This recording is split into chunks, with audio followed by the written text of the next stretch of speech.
En moins de 3 mois, Manet a changé de trajectoire. Un territoire appauvri a basculé, révélant des effets économiques rapides issus d'une stratégie agricole ciblée et assumée politiquement.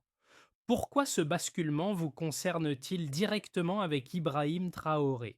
Ce qui se joue ici esquisse un modèle reproductible capable de transformer l'autonomie économique du Burkina Faso en convertissant une dépense publique structurée en dynamique locale, durable, mesurable et transmissible pour des milliers de familles les vulnérables, dans un contexte longtemps marqué par la perte d'actifs productifs et la dépendance chronique à l'aide extérieure. Ce récit vous promet une chose précise: comprendre comment une intervention agricole peut devenir un moteur économique durable. Le bénéfice est clair: lire les mécanismes réels derrière un basculement économique rapide. L'enjeu est pourtant élevé. Si la stratégie échoue, elle ne laisse derrière elle qu'un coût public sans effet long structurel, renforçant la dépendance à l'aide et la fragilité des ménages. Si elle réussit, elle redéfinit la manière dont un territoire reconstruit ses capacités productives à partir d'actifs simples mais reproductifs. À Manet, la question n'est pas celle d'une assistance ponctuelle, mais celle d'un pari assumé: restaurer des moyens de production capables de générer un revenu récurrent, transmissible et cumulatif.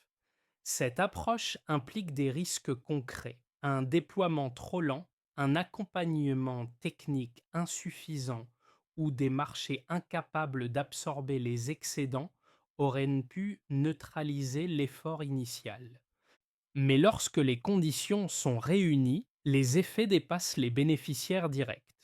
Les revenus se stabilisent, les décisions redeviennent possibles et l'économie locale cesse de fonctionner uniquement sous contrainte. Ce déplacement progressif des équilibres explique pourquoi l'expérience de Manet dépasse son territoire immédiat et soulève une question centrale: qu'est-ce qui transforme réellement une aide en dynamique durable? En moins de 3 mois, environ 83 000 personnes ont été intégrées à un dispositif productif structuré, soutenu par un investissement public dépassant 5 milliards de francs CFA. Ce basculement rapide a recréé une base économique locale là où elle avait presque disparu. Pour comprendre pourquoi cet impact a été aussi visible, il faut revenir à la situation initiale de Manet. Avant l'intervention, l'économie locale reposait sur des équilibres extrêmement fragiles. Les troupeaux avaient été décimés par des années d'instabilité et de privations successives. Les revenus agricoles s'étaient effondrés. Les ménages avaient perdu leurs actifs reproductifs, ce qui permettent non seulement de produire, mais surtout de reproduire un cycle économique autonome. Sans ce socle, chaque choc climatique, chaque hausse de prix, chaque rupture logistique se transformait en crise immédiate. Dans ce contexte, l'approche impulsée par Ibrahim Traoré marque une rupture nette. Il ne s'agissait pas de compenser une perte ponctuelle ni de soulager une urgence temporaire. La logique était structurelle: restituer aux familles des actifs capables de produire rapidement, de se multiplier et de générer un revenu récurrent. Cette orientation change la nature même de l'intervention. L'aide ne vise plus à amortir un choc, mais à reconstruire les conditions de la production. Le programme a ciblé les ménages les plus vulnérables, familles mais pauvres, déplacés internes, veuves, en leur fournissant des kits d'élevage complets. Animaux, alimentation initiale, équipements de base et encadrement technique ont été délivrés simultanément. Cette synchronisation a supprimé la phase d'attente improductive qui fragilise souvent les projets de relance. Dès les premiers jours, chaque foyer pouvait produire. L'effet d'échelle a joué un rôle décisif. Lorsque des milliers de ménages avancent en même temps, les apprentissages circulent plus vite, les marchés locaux s'animent et les échanges se structurent. L'intervention cesse d'être individuelle pour devenir collective. Les décisions économiques ne sont plus isolées, elles se renforcent mutuellement. C'est dans cette combinaison précise, actif reproductif, simultanéité et masse critique, que se trouve la clé du basculement observé à Manet. La question devient alors plus fine. Comment cette mécanique s'est-elle traduite concrètement dans la vie quotidienne des ménages concernés? Pour saisir l'impact précoce du programme, il suffit de suivre le parcours d'un éleveur de Manet, choisi ici comme fil conducteur. Quelques mois avant l'intervention, son foyer avait perdu l'essentiel de ses animaux. Sans cheptel viable, il n'existait plus de revenus réguliers ni de capacité de projection. Les décisions économiques se limitaient à l'urgence quotidienne. La réception d'un kit d'élevage complet a marqué une rupture immédiate. Avec un petit noyau de volailles, une alimentation initiale suffisante et des équipements de base, l'activité a pu redémarrer sans délai. L'effet a été opérationnel, non symbolique. La reproduction rapide a permis les premières ventes locales en un temps très court, créant une réserve monétaire modeste mais tangible. Cette première transaction a changé la nature des choix possibles. Très vite, les revenus ont été réinvestis. Un abri plus solide a été construit afin de limiter les pertes. Les pratiques d'hygiène et de nourrissage ont été ajustées grâce à l'accompagnement technique. Ces gestes simples ont stabilisé la croissance du cheptel et réduit les risques sanitaires. La production n'était plus aléatoire, elle devenait gérable. Un second cas, observé dans un village voisin, confirme ce schéma. Une veuve, déplacée interne, que jusque-là dépendante d'aides irrégulières, a utilisé les premiers excédents pour améliorer son habitat et financer des fournitures scolaires. Là encore, l'effet décisif n'est pas la quantité produite, mais la capacité retrouvée à arbitrer, planifier et investir. Ces trajectoires individuelles ne sont pas des exceptions. Elles révèlent un mécanisme commun. Lorsque l'actif productif revient, la décision économique revient aussi. Retrouver des actifs, c'est retrouver la maîtrise de sa trajectoire. Le déclenchement du programme à Manet s'est opéré selon une séquence volontairement rapide. D'abord, l'activation. Les équipes locales ont distribué les kits d'élevage en une seule vague dans les zones les plus fragilisées. Les ménages ont reçu simultanément les animaux, l'alimentation initiale et les équipements nécessaires. Cette simultanéité a supprimé toute période d'attente improductive. Dès le premier jour, l'activité pouvait commencer. Il n'y avait ni phase transitoire, ni dépendance prolongée à une aide complémentaire. Puis est venue la montée en intensité. Les premières reproductions ont été observées rapidement. Les cheptels ont recommencé à exister là où ils avaient presque disparu. Les familles ont organisé leurs premières ventes locales, modestes mais régulières. Ces transactions n'ont pas seulement apporté un revenu, elles ont réintroduit une logique de cycle. Vendre, conserver, réinvestir.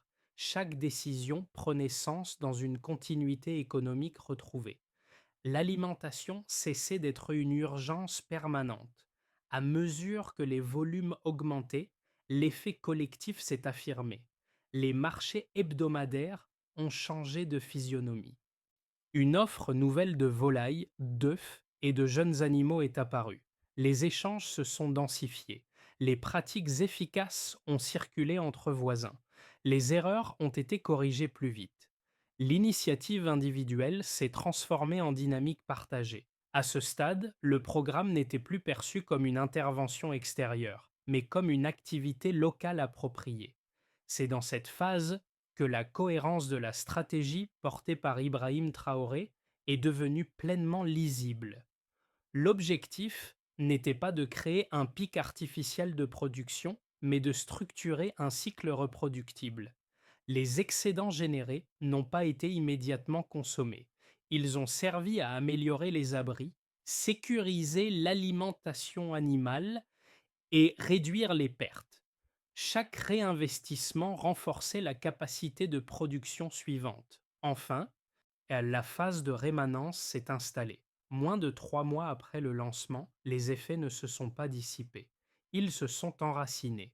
Les revenus issus des ventes ont permis de reconstruire des logements, de financer la scolarité et de réduire l'endettement. Contrairement à de nombreux programmes d'urgence, le mécanisme n'a pas cessé une fois l'élan initial passé. Il s'est stabilisé. Cette stabilité a débordé les bénéficiaires directs. Des villages voisins ont commencé à imiter le modèle. Des activités connexes ont émergé. Fabrication d'abris, commerce d'aliments, transport local. Un écosystème s'est formé sans attendre de nouveaux financements. La production maîtrisée par les habitants eux-mêmes est devenue le socle de la transformation. La séquence complète apparaît alors avec netteté, activation rapide, montée en puissance structurée, puis ancrage durable.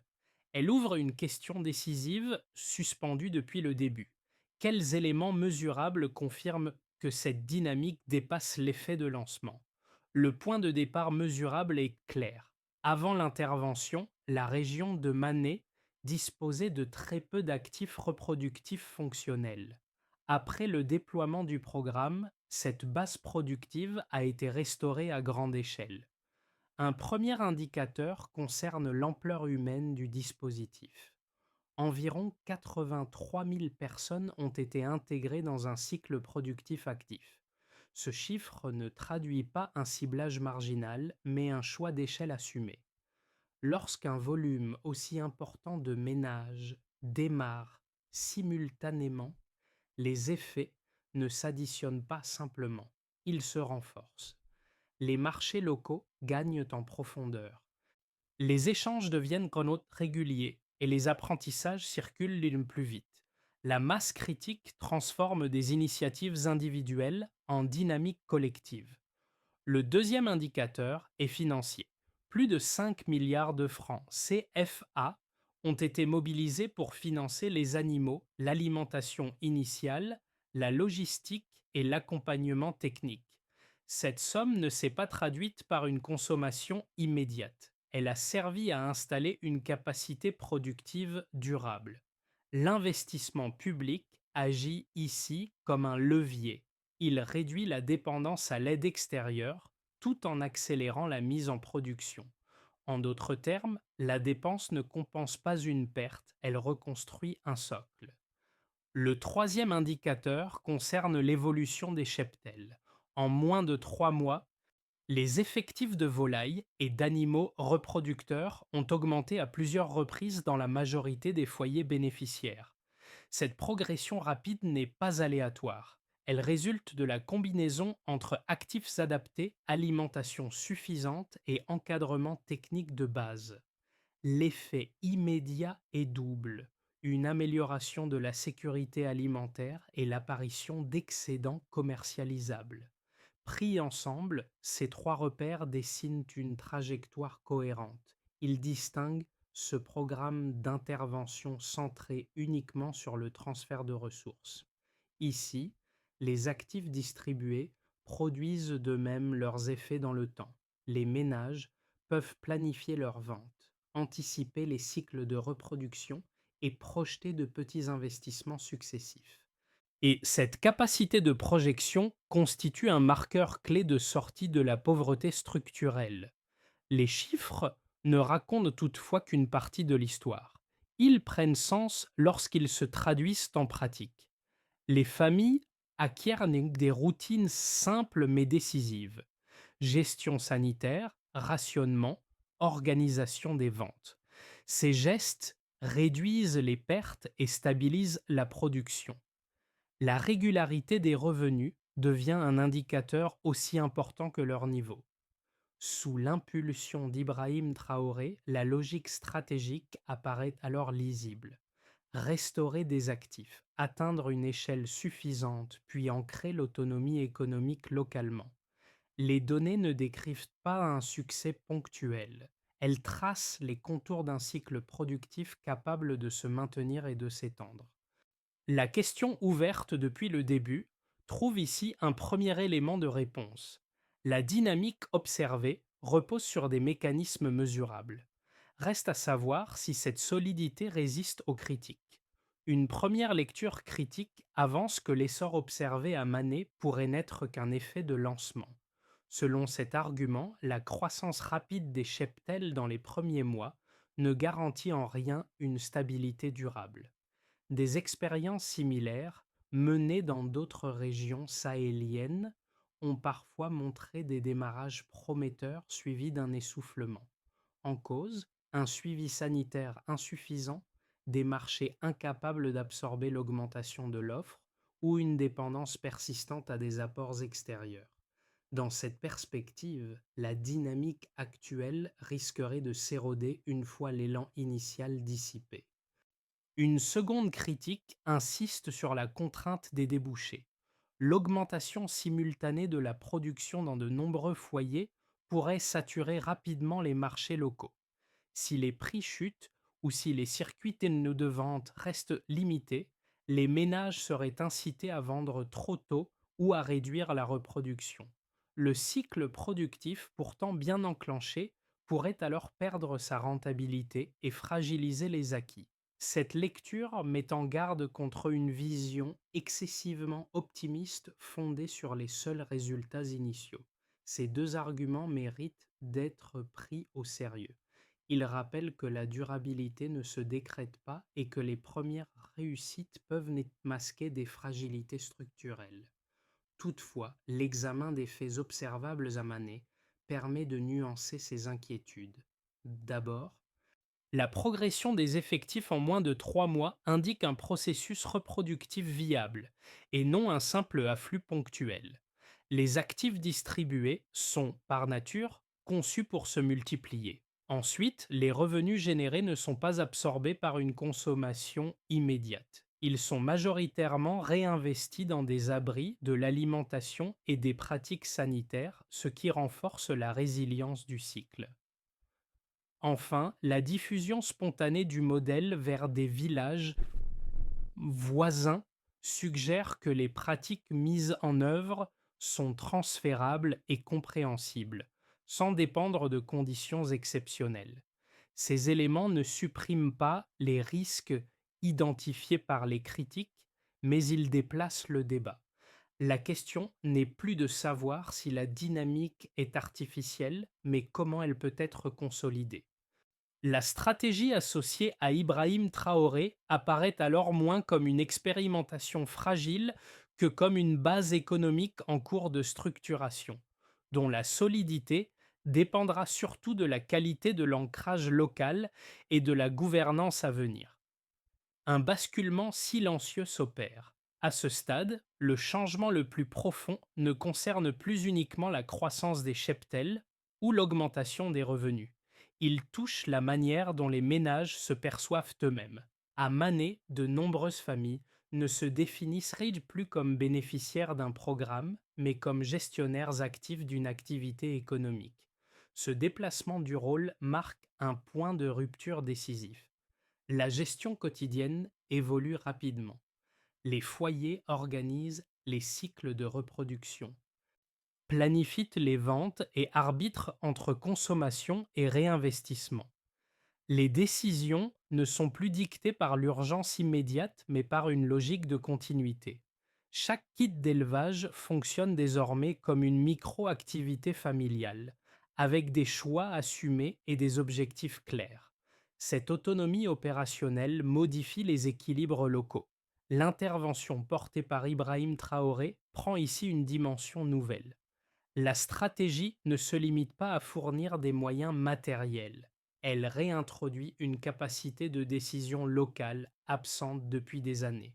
Ce retour du pouvoir d'agir déclenche un effet en cascade. Les marchés gagnent en densité. Les réseaux d'échange se structurent. Les zones autrefois périphériques acquièrent une visibilité économique régionale.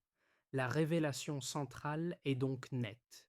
Lorsque la capacité de décision revient aux habitants, l'initiative cesse d'être pilotée d'en haut.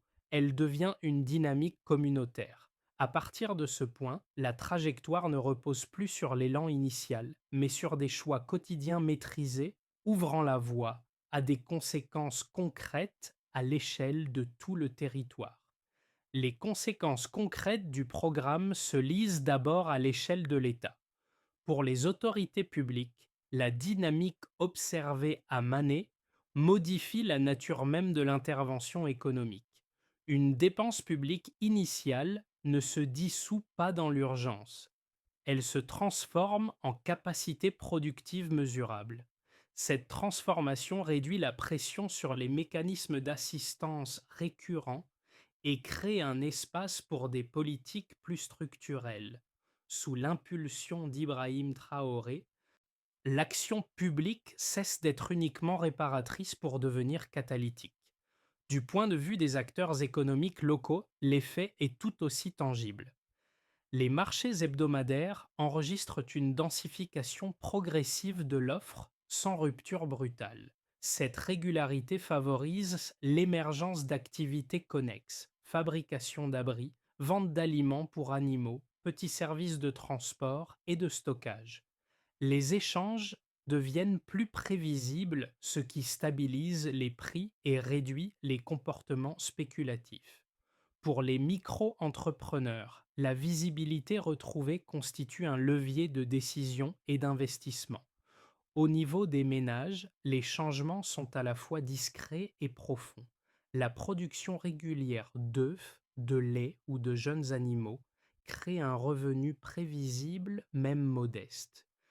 Cette prévisibilité transforme les arbitrages domestiques.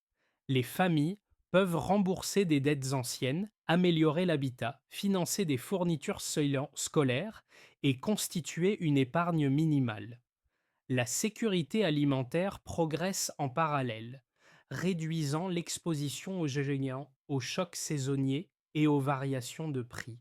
L'impact dépasse cependant le cadre strictement familial. À l'échelle communautaire, la diminution de la rareté apaise les tensions liées à l'accès aux ressources. Les échanges de savoir-faire se multiplient entre éleveurs. Les réussites locales deviennent des références partagées, renforçant la confiance collective. Cette dynamique sociale joue un rôle central. Elle consolide l'adhésion au modèle et favorise sa diffusion spontanée vers des villages voisins. À l'échelle territoriale, la transformation est encore plus lisible. La restauration de l'élevage relance l'usage des terres et stimule les flux commerciaux intervillages.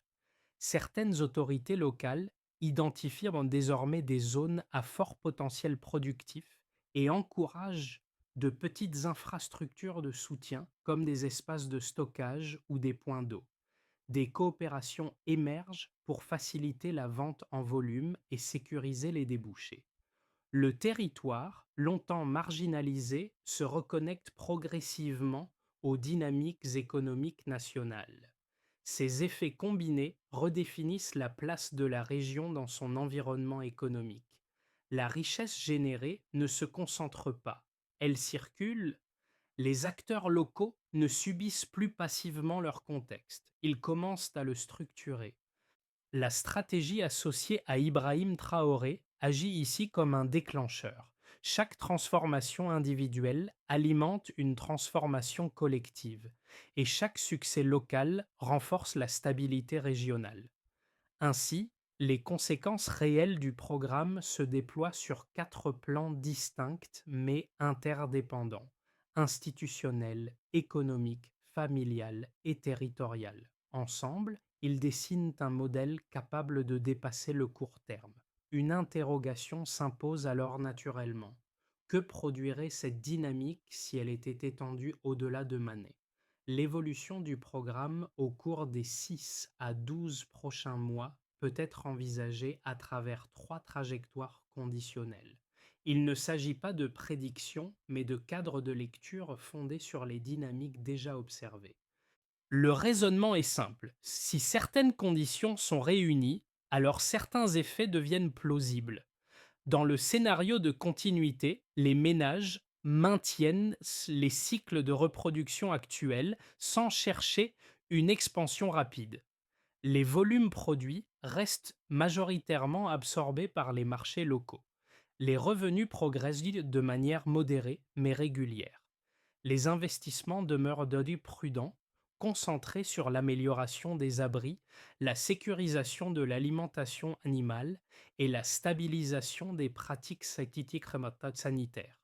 Si cette discipline se prolonge, alors la région consolide une autonomie alimentaire durable, avec une réduction progressive de la vulnérabilité et une amélioration lente mais tangible du niveau de vie.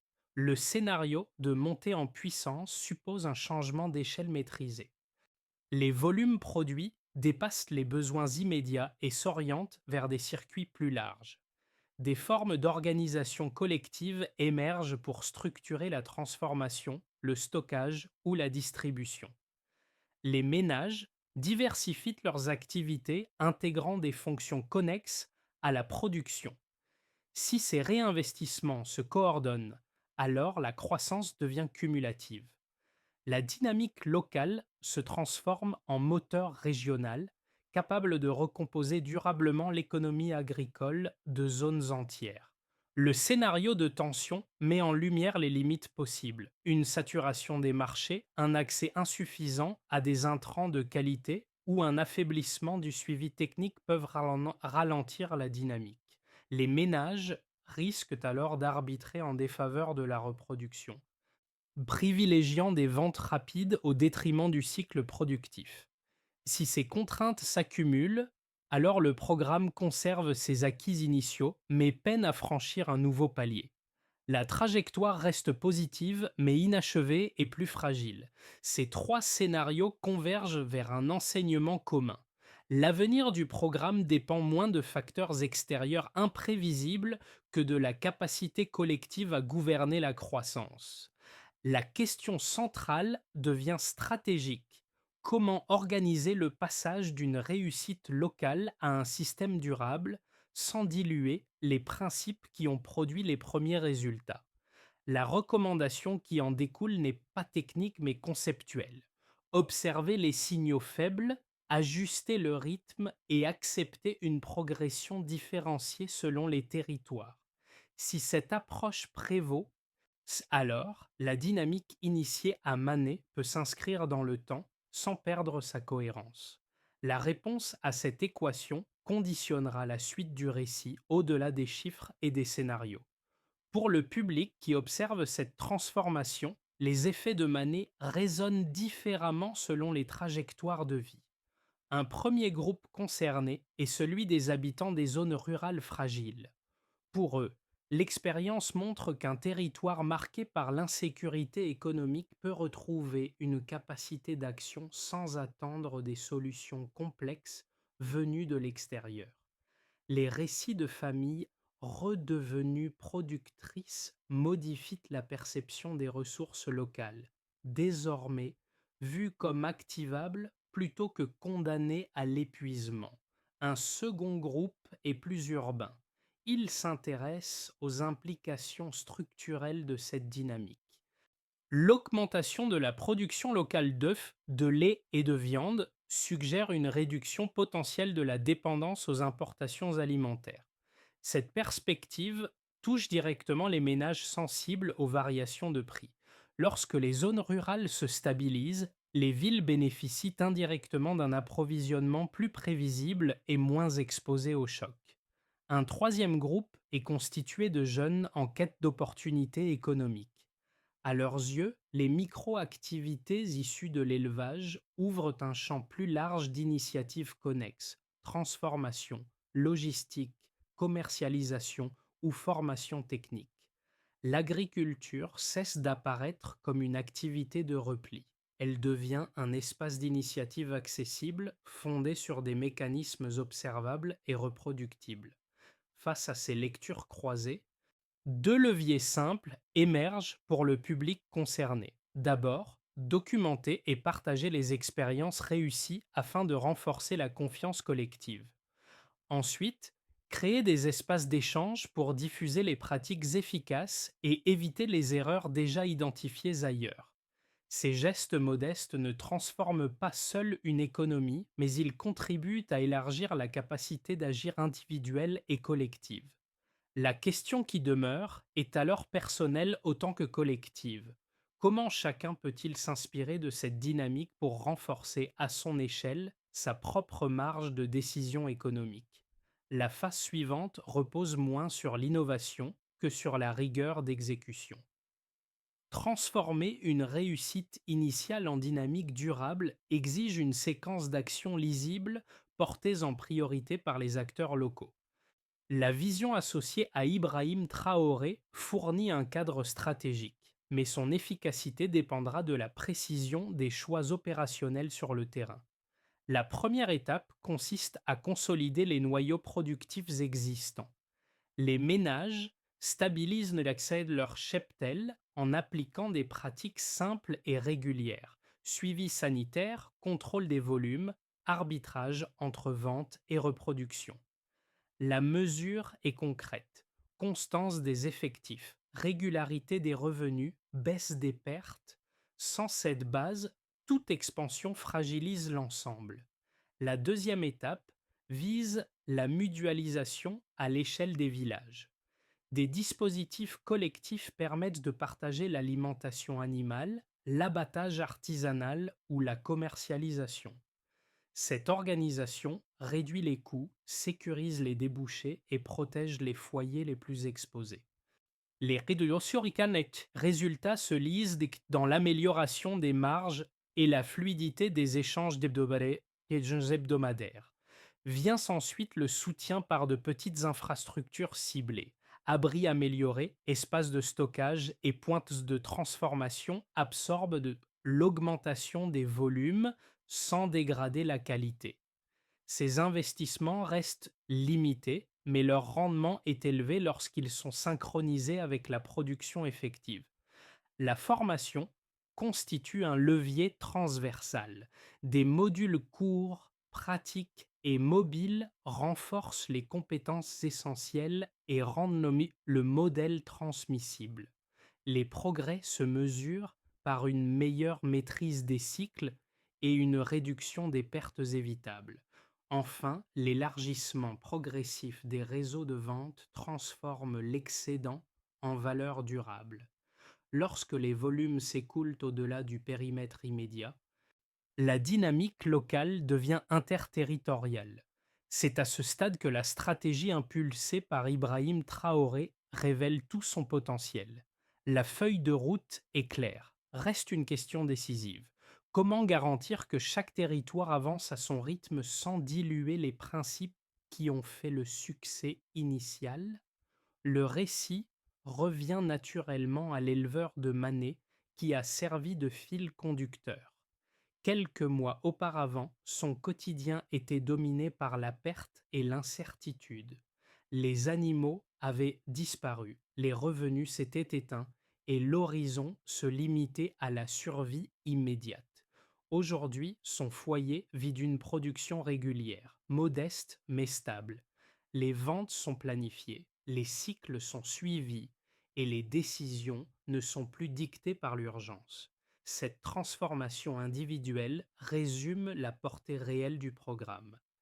Elle montre que la reconstruction économique ne commence pas par des indicateurs abstraits, mais par la restitution d'un pouvoir d'agir concret. La vision portée par Ibrahim Traoré s'inscrit précisément dans cette logique.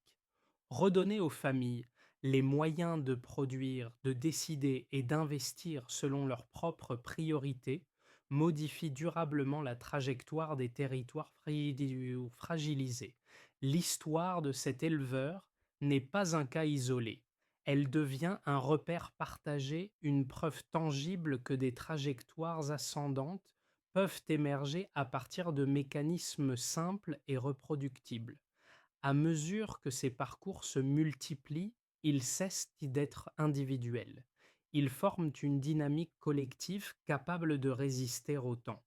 Quand l'autonomie revient, la trajectoire change durablement. C'est ce basculement discret mais profond qui donne à l'expérience de Manet sa portée symbolique. Il rappelle que le changement s'ancre lorsqu'il est vécu, décidé et entretenue localement bien au-delà de l'élan initial. La dynamique observée à Manet dépasse désormais le cadre d'un programme local. Elle invite à repenser la manière dont le développement est conçu, non comme une réponse ponctuelle à un manque, mais comme un processus de reconstruction des capacités locales. À mesure que les communautés consolident leurs acquis, une responsabilité collective apparaît, transformer une réussite initiale en référence durable, capable d'inspirer d'autres territoires confrontés aux mêmes fragilités. Cette transformation ne repose pas uniquement sur l'action publique. Elle dépend aussi de la circulation des expériences, de la mise en commun des apprentissages et de la capacité à débattre ouvertement des limites comme des réussites. Observer, comparer, documenter deviennent des leviers essentiels pour éviter que le modèle ne se dilue ou ne se fige. Dans cette perspective, l'invitation adressée au public est volontairement mesurée. Prendre du recul, interroger les mécanismes à l'œuvre et participer à un dialogue informé sur ce qui fonctionne réellement sur le terrain. La trajectoire impulsée par Ibrahim Traoré ouvre une discussion plus large sur les conditions d'une autonomie économique durable, au-delà d'un territoire ou d'un contexte précis. La question finale reste ouverte et engage chacun. Comment accompagner l'extension de cette dynamique sans en perdre le sens, ni la maîtrise locale qui en constitue le cœur?